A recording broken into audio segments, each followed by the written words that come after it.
Hello everyone, welcome back. Today's recipe is this delicious Nigerian party style peppered hake fish.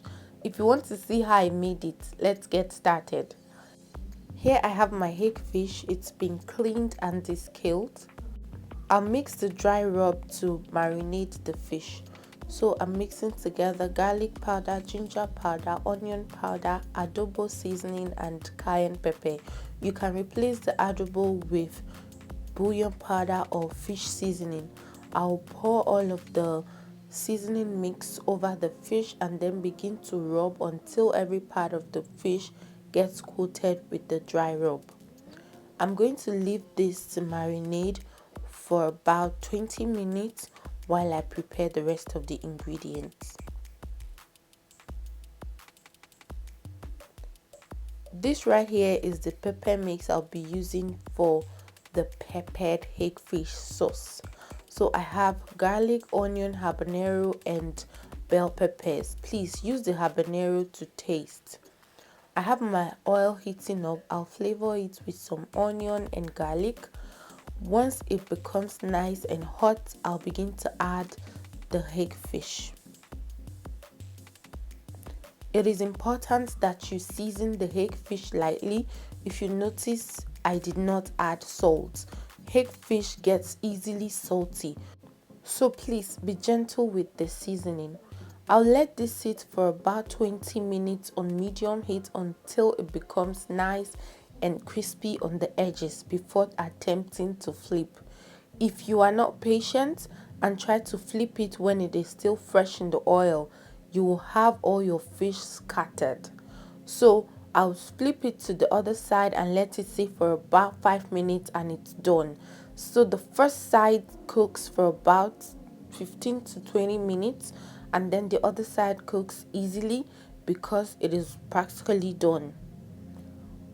Once it becomes golden brown like so, I'll take it all out and then proceed to fry the second batch. Guys, if you are enjoying this video and you have not hit the like button yet, please like the video, share with your friends and family so they can enjoy what you are enjoying.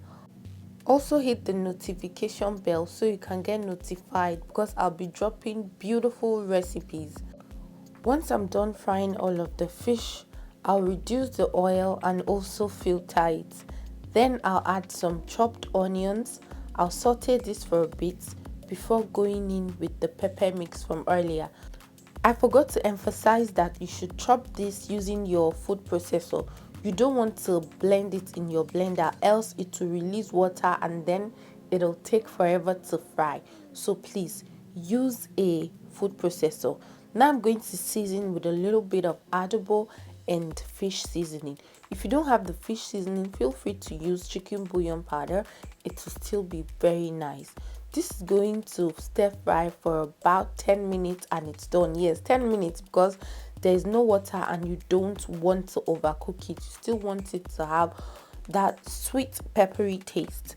So after 10 minutes, as you can see, it is perfectly done. I'll now taste and adjust the seasoning. Please don't over season this. Remember, the fish has been seasoned. You just want it to be nice and tasty. So it needed more salt, so I decided to add just a little bit of salt. I'll give it a mix and then go in with the fried fish. If you feel like you want more sauce because you probably want to enjoy this with rice, pasta, yam or whatever your heart desires, feel free to double the pepper mix. We enjoyed this with the vegetable coconut rice I made. If you want to see how I made the delicious coconut rice, oh my god, it paired perfectly with that rice. Please hit the link above to watch it, okay? I'm going to give this a mix until every part of the fish gets coated in the sauce. Then I'll let it simmer for about 2 to 3 minutes and then I'll take it off the heat because it'll continue to soak all of the juice from the pepper. Guys, we have come to the end of this video. Thank you so much for your support. Thank you for being here. Please hit the like and the subscription button if you have not yet done so. See you in my next video. Bye.